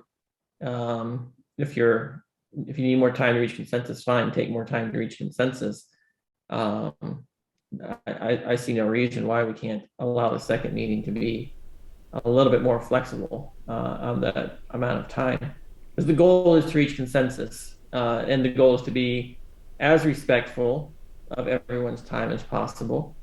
The reason to have a time limit in the first place is because some people can hem and haw for a really long time, and the time limit is the forcing function. This the way I think you that's a got to really make it. valuable thing to do here, because if you make it an open-ended meeting, there are enough people who would just keep talking that it probably wouldn't go well for the people who wouldn't stand up and say that doesn't work. Yeah, that's a filibuster, right? You say, no filibusters. Yeah. Reach consensus at a particular time. Now, granted, you only need 4 out of 6 or 3 out of 5. So in theory, once you have that, you can say, we're going to call it right now, and they can call the meeting with that amount of time. So it all depends on whether or not half the people want the fight to go on forever or not. But definitely something to think about. Dwayne. You were asking before about the onboarding process, and with our new Alien Worlds Fractal, it's a lot of newer people, and we don't have the I think the group here, we know each other already. The trust is formed, so we can really just jump into consensus and what we've contributed a little bit quicker. And there's this push and pull in this new group of trying to keep it tight. There's some members that are saying, hey, we should be able to make big decisions in this allotted time. And then the struggle of wanting to pull out some passions and hear a little bit more about the personal side, because up to now, that team building and just socializing seems to be almost the biggest value. And it hasn't, the consensus is practicing consensus, but we're a new group where it's really hard to figure out even where the group wants the consensus to lie. What are we judging? Because we have a lot of people that are governance leaders, and then people with Alien Worlds and the metaverse. So just an observation with the newer groups, onboarding and keeping them engaged, I personally feel that giving them a little bit more time to feel welcome is needed. And then it's just that, struggle to try and keep it in the time frame. So we'll see. The group has not come to consensus to move those meetings over. A lot of people saying, hey, we should be able to get things done in this much of time. Come on. And then, so that's just an observation of a new group, of that struggle of the socializing aspect and the consensus. But the other aspect is changing to really influence the leaders. We're really excited to see that some decision makers popped in from Alien Worlds and really recognize that internally they want to have their systems distributed, and this would be a good way to come to consensus. So I think we're making some good strides over there. Good to hear all that. One of the things that's really important for any community to do is reach consensus on the general direction. The system doesn't work if everyone's pulling in a different direction, and anyone who wants to go in a different direction from the consensus direction should probably leave. That there needs to be some tolerance. If we're all trying to pull in direction within 45 degrees of due east, we're pretty good, right? Even if some people pull in some south, some a little north, we're all generally going in the direction we want to go. And the wider you open that up, the more productive it is. If you allow 180 degrees, right? Some people can go just north and some people go south. They're not contributing at all to going east. In fact, they're just slowing us down. So you need to have, again, this is a two-dimensional example, but get people pulling in a largely the same direction, and identify the people who are pulling in a different direction. And those are the people that, if they don't leave voluntarily, you need to remove intentionally by consensus, as in, this person is pulling in the wrong direction. If we allow them to stay just because we want another warm body, it's actually hurting the cause of what we're up to, because it's siphoning resources, it's distracting, so on and so forth. So a group needs to come to consensus on a direction or a set of directions or values, and then it needs to reinforce those values in the meetings. So the most important thing to do in any group is to identify those values, to clarify those values over time. And I think that's where the council, the team leads get together and they get to propose, these are the values of our group. And everyone else in the group, in the whole fractal, needs to respect those values. And if you choose to say, you're like saying, oh, I'm largely in alignment, or I'm in alignment enough that I'm willing to pull in that direction, and I'm not going to be working against that direction.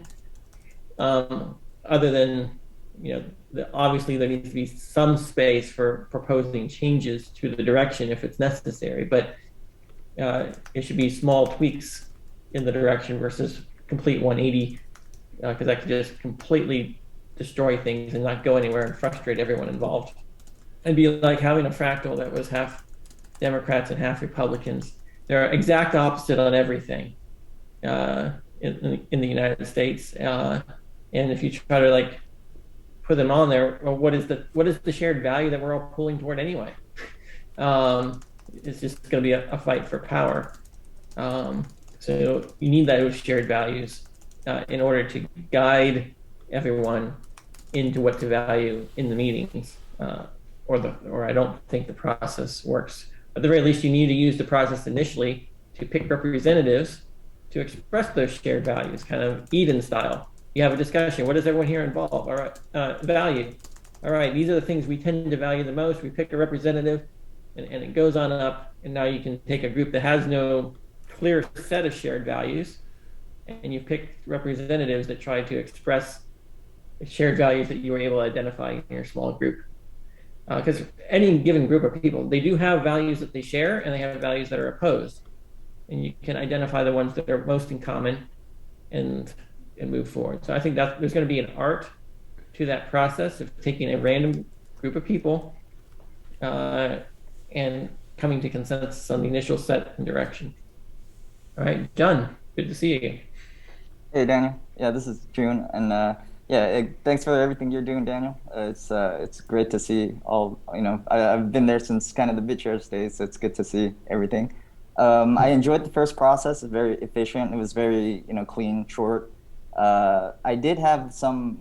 I was trying to kind of take notes and learn like what everyone's contributions were. So it was a little bit hard to keep track of. But I'm sure I was thinking maybe if people could post on Hive what they've done, or probably when the platform's out, it would be easier. That was the only minor issue. But overall, it was very short, so it didn't seem like it was dragging on or anything like that. Question I had was, I was thinking of, we have a startup built on EOS, and I wanted to kind of start out with having a community team. One of the challenges is, okay, so we're going to have a token, and then we'll have. I was thinking we'll have a fractally kind of governance that we can track contributions and then reward them, let's say, with tokens. And that's how I was thinking of approaching it. But I wanted to know your thoughts on, okay, well, there is an existing token, and we want to kind of complement it with fractally, or just use fractally. How would you approach it? What are your thoughts about just kind of the challenges with that? If you have an initial token, that just is your initial respect that your community has. If you can reach a consensus on the inflation rate, you can use this process to distribute the inflation. So my proposal to the EOS community was you take as much inflation as you can, and you use it and distribute among people using this process. And that was how I was going to adapt a existing token to this system. Where we're going with what we're building, hopefully our tools and our interfaces can be used for many different blockchains out there, even if they use a different technology stack than ours. I guess that's the long answer. So the other thing is you can look at what the Eden Fractal is doing. They're raising donations for EOS tokens, and they're distributing the EOS tokens according to this process each week. And the generalization of that is they create their own token, which is backed by the tokens that they're distributing. And then, there's several different ways of doing it. The biggest challenge of all those things is smart contract developers and UI developers are rare. And so having a standardized process so that you can create tokens and come up with one of these things without having to write any code is going to be a big part of the adoption. So you have a library of a set of different ways of doing things, and you can pick which one is best for your organization. Would be a bigger vision, but obviously we're going to have to take things one step at a time. Thank you. Thank you. Gregory? Proposal was raised on the Hive blog with regards to the existing consensus agreement and the time frame in which people need to submit postings for the consensus to list their consensus. And as it stands today, the agreement suggests you have up to 1 hour after the close of meeting. There were two individuals two members that posted after that time period, and so they were not garnered any respect as a result. So the proposal suggests changing that time limit in order to give people more time. And second, it suggests retroactively changing any penalty from the previous deadline. I don't know how to move forward with that process of discussing that proposal, but I wanted to bring it to your attention. And I'll post it again in the chat. All right. Well, we're a small enough community that we can reach consensus on this and have mercy on people that make mistakes, but that mercy needs to be quickly established as this is a one-time kind of thing. That's my opinion. They did use the actual process of submitting a proposal. I think we should honor it, ask for a little bit more clarity, and then next week we will review that proposal, because I don't think we need to be better about calling out those proposals in the 15 minutes ahead of time, so that if anyone wants to talk about it in their spare time in their meetings, they can kind of get a consensus on what their group thinks about a particular outcome. Yeah, Nuno did bring it up in the meeting before, but I don't think Nuno qualifies to. I need to review. I don't think he qualifies to make the proposal himself, so someone else needs to make it. So maybe this week we can think about it. The proposal also doesn't suggest a different change than the 1 hour limit. It just suggests changing it. So there probably needs to be a specified proposal of what would we change it to. And maybe next week there could be an official proposal that we can vote on after next week's meeting. All right. We also have the Genesis logo out there. The last one was just an interim logo. There's been at least one other thing I saw on Twitter from somebody had others. If you have other suggestions, please share it. We can discuss or present them, and then someone can make a proposal to make it. I think the best way to save everyone's time is, hey, present it, get some feedback on it. If a lot of people really like it, we'll make it a formal proposal. But I think some people kind of think that, well, the logo is set and that's what it is, but it's still the interim logo until we ratify it. So keep that in mind. If there's a proposal that recommends changes or forgiveness for past actions, we should be very, very clear, very specific as possible about what the new outcome can be, so there's not very much ambiguity about what it is we would be ratifying. Because sometimes you say, yeah, we ratified the idea generally, but the devil is always in the details, particularly when it comes to the resultant token allocations. All right, So I just want to clarify, I didn't post a time frame because I might have some limitations, technical limitations. So I let that time frame open to the community. I agree for the next week. we all come up with a time frame. I would suggest a day, but I don't know. I'm not. I might have some technical dependencies or something else, and I'm not aware. So that's why I didn't put a specific time. I really want to apologize for this thing. I know this might be very specific for the corner edge. Was me. I forgot. I'm not forgot. I didn't at the time, but I think it's 1 hour is not the best time frame. So I think when there will be time enough for clear. In my opinion, when you're on this call, it's very easy to have the Hive post open and submit before you even leave the meeting. So the fact that we have any grace period after the end of the meeting is going to be different from the final product, which will make the deadline for submitting the end of the meeting because the UI is going to automatically submit it for you. So I would strongly encourage you in your meetings to have somebody type out the exact text. Everyone agree that that's the text. You copy and paste the text and you post the comment during your meeting. That way there's no room. Once August 6th comes along, assuming the new process is approved next week, then we need that submitted in at least 15 minutes, which means going from 1 hour to a shorter period of time.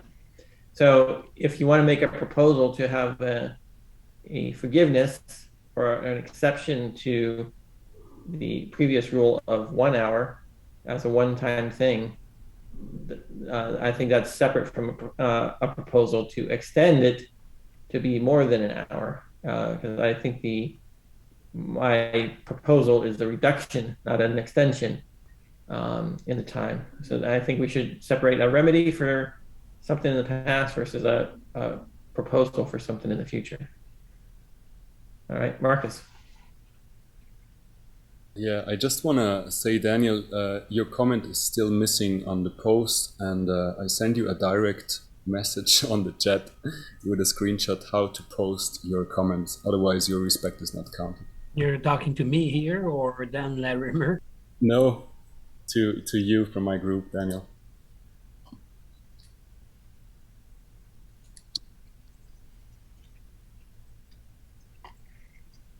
That was a good point and good distinction, Dan.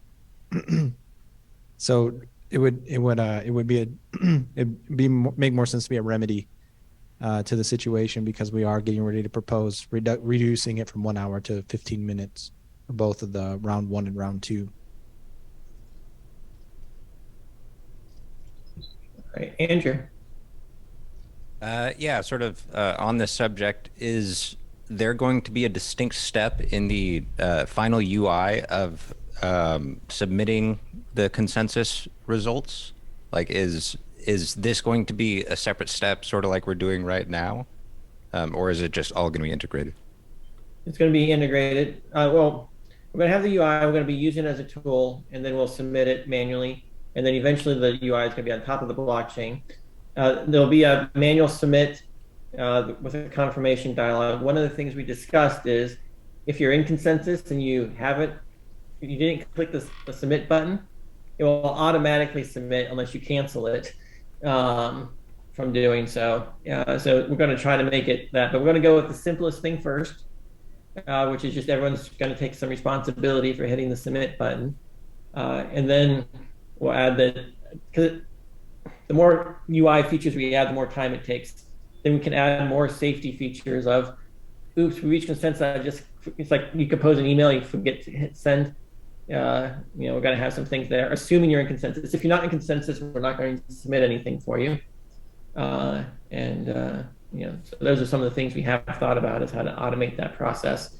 Just like when you show up, the check-in is going to be automatic because you're on the page. You're not going to have to hit a button to check in. You just the fact that you're there checks in and so on. So cool. So these considerations are somewhat temporary. We'll see when the final UI comes out. But that's I like that, sort of like when you're reinstalling something, your computer says it's going to shut down in 30 seconds if you don't do anything. Yep. That's it. Cool. Thanks. Pretty much it. Hey, Dan. Hey Dan, thank you so much for this, and thank you everybody. I'm curious, Joshua, and I think you mentioned before about August 6th being the date that a proposal might be added or something like that. And I was also just reviewing the interim group consensus process. I've also been thinking about this a lot because I've been advocating to introduce it into the Eden Fractal as a kind of a formal governance. So I was wondering why you were referring to August 6th as being a particular date there. And then I was also just wondering in general with the interim group process. I mean, I know this is just a short-term thing, but like, do you feel like it's enough to, I mean, I suppose you do because you wrote it and I think it's probably very well thought out, but um, if somebody just proposes something like rather quickly before the meeting, then I suppose something could get passed, especially if people can like change the token distribution or something like that. That's kind of a general question, but I was more so specifically wondering about the August 6th. Is there some time aspect of several weeks that I wasn't aware of? And then do you think that it might be helpful to make it, I don't know, make it so there has to be more agreement or something like that to pass a proposal? Well, there's two processes that we have for interim consensus. One is you take the level 6 people from the current week and they vote on processes after the breakout. And the other is you take the team leads and you have 2/3 of the team leads, as long as you have at least 3 teams. And so I guess the interim process, I guess, is in place until we adopt the team lead process. And the team lead process is being laid out as part of a revision to a proposed revision to the ƒractally contributor agreement to go more with a UNA status. And then the August 6th date was just a proposed date for when we, the first time we go to the 2-round system. And the 2-round system will actually conflict with the schedule for when we would normally do the top 6, the level 6 people meeting to pass for proposals. So there's a number of things here we're doing, but as far as like how long we wait to change something, I think it's we're trying to be moving quickly, and we'll give it like 3 weeks or something. So we introduce the concept 1 week, we give 1 week for everyone to consider it, we vote on it the next week, and in theory you could introduce and vote on it all in 1 week, but I think the consensus has been, well, if there hasn't been enough time for review, we're going to vote to postpone it another week for consideration and resubmit. So I think it's just, that's why I asked earlier, are there any major objections? Because I think a lot of people want to try the new things. There's been calls from multiple levels for a while now. And so we just said, what's the fastest we could possibly go? And that would be August 6th. And if we can go that fast and get it done, then I think it would be good, so we can start getting the experimental results of that. So if anyone has any objections to that, other than just, well, that's not enough time to think about it, are there any objections to actually think about in that time period? I would love to hear those so that we can refine it. Keep in mind, we still have the ability to change in the future because we can reach consensus on things that are fair. Does that answer your question, Dan?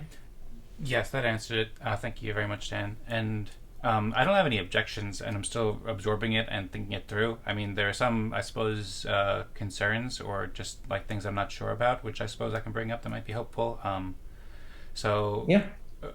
For one thing, like kind of echoing what Dwayne was saying, I feel like having more time for people who are just joining the group in the beginning can be helpful, especially for groups that don't know each other very well. And so I feel like the first half hour could be a bit rushed.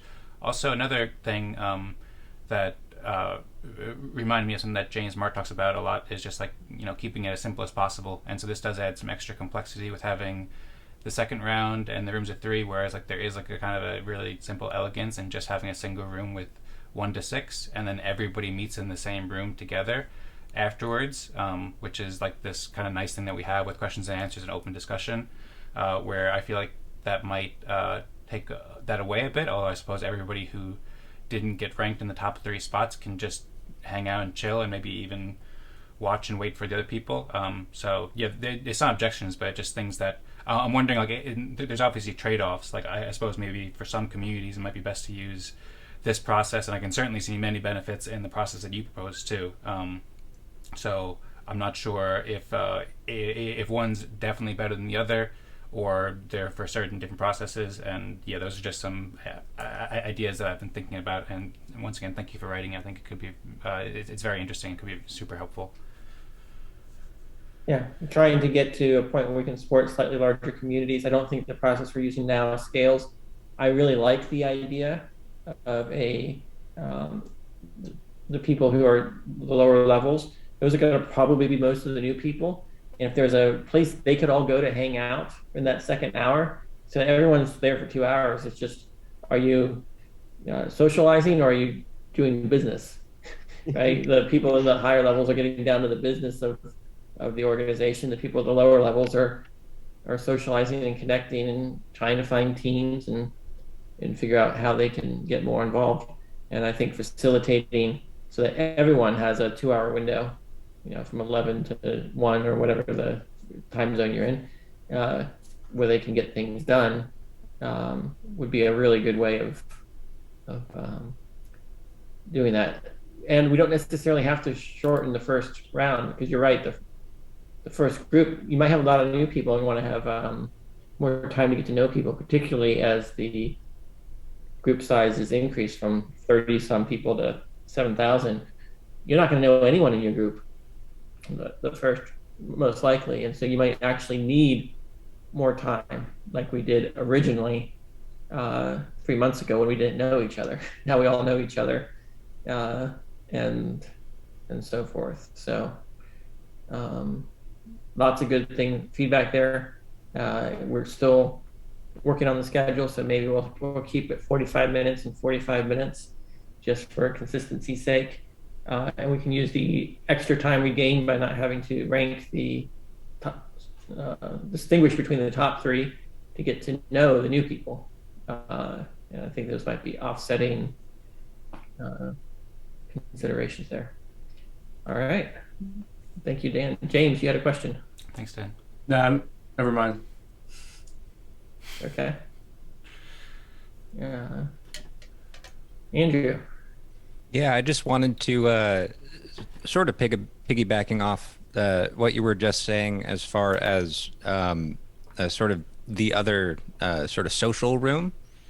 I've been thinking for a while it might aid in getting stuff done if we're able to do a little bit more. I don't know if this is the goal, but do a little bit more group coordination. And I think it might be helpful to have maybe like an outline of sort of the community goals in that room, and then people will be able to get a better idea of what sort of valuable contributions people are looking for. That's sort of what the pre-meeting is today. Right now we have the pre-meeting, and that's, I guess, under this new model, I'll probably load more of the updates and AMAs into the pre-meeting rather than the post-meeting like we're doing now. But that way people who only want to attend the first meeting don't have to wait for the other meeting to end to get to the Q&A. But yeah, obviously anyone can facilitate other gatherings and invite people to those gatherings. You just schedule them around. We'll make sure everyone knows it's on the schedule. And if you want to do that and show up, just have those events. And that would be a great public good.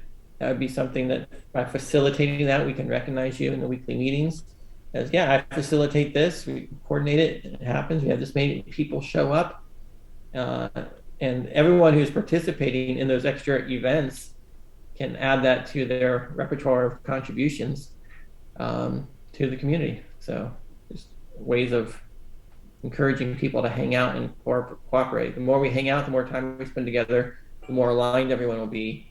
And so I'm definitely in favor of anything that brings people together. Yeah, and I guess I was more imagining like a kind of formalized thing, but now that we're discussing it, it seems like teams are a better context for that because having everybody reach a consensus on what the direction is going to be is harder than having your whole team reach a consensus. But yeah, So the idea is that you invite people to your team, and then your team happens to be part of the fractal, but they don't have to necessarily get to know everyone on the fractal. They just join your team, and then you can have whatever integration process you want on your team. So the team is supposed to be the point of contact of new people to the community. They can't get to know 7,000 people, right? It's just impossible. But they can get to know a dozen people on your team really well, and your team can be welcoming, and your team can have all these things, and it's much easier to invite people to teams, which is why we have the team concept in the first place. It's the onboarding step is you recruit someone to your team who's not already part of the fractal. They join the fractal in order to join your team, I guess, is probably was the original intent of it. And the analogy here, for those who go to church, uh, if you show up on Sunday morning and the pastor is giving the talk, you're not going to know any of the 1,000 people in the congregation, but you're most likely there because somebody you know who goes to the Sunday school class of a dozen people invited you to come there, and you're hanging out with them and the people they know, and you're in that group of people. And so I think we look at what kind of structures have worked for hundreds or thousands of years and replicate the things that are sticky rather than trying to do something else. So cool. Yeah, that provides good context around the concept of teams. So thanks. Yeah. But maybe the concept of team might be better viewed as a small group. You're working together, but it's really just a subset of people that are just holding people accountable to the mission of the broader group. And it doesn't have to necessarily be focused on any particular thing like, oh, we're this language team or that language team. It's great to have a common cause. That's a good way to form a team, but it could just be, hey, we like each other because we all like to play basketball together. So we're the basketball team, right? It doesn't have to be, the team doesn't have to be focused necessarily around a particular objective for the fractal. It could just be a common interest of the members of the team.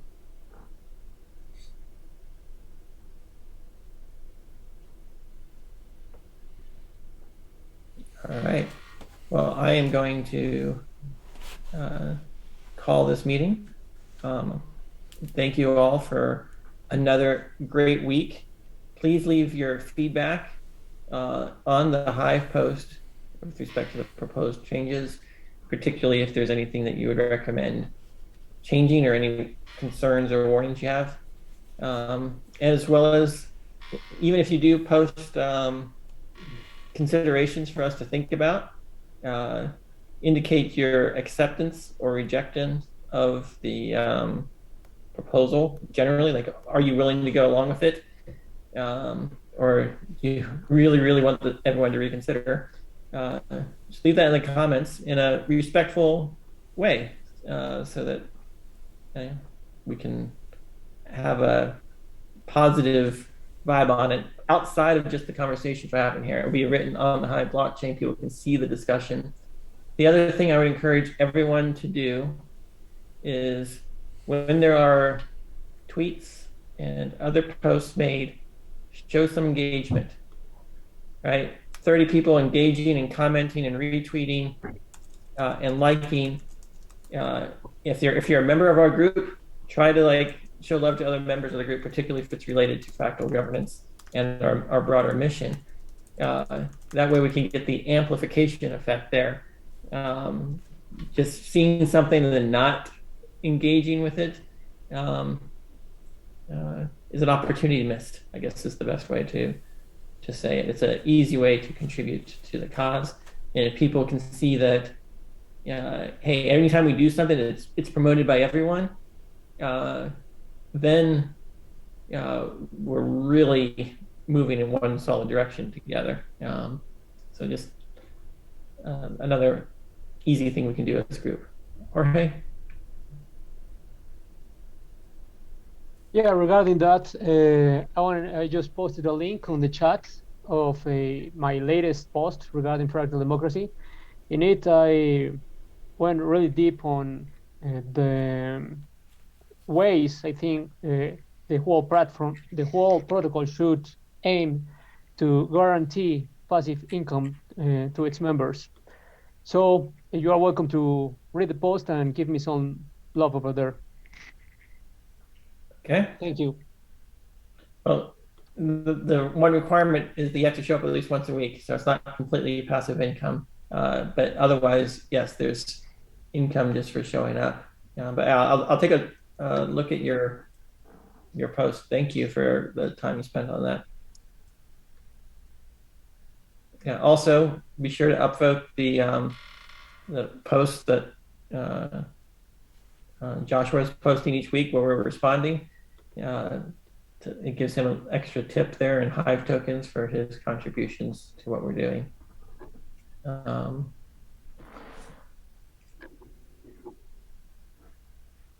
Perry, did you have a quick comment before we close the meeting? Yeah, a quick question for Dan. On Tuesday, I believe there's a meeting scheduled by Helios determining the direction of Eden on EOS. And I was wondering if you're inclined to pop into that meeting and at least observe. Obviously you would be valuable, to say the least.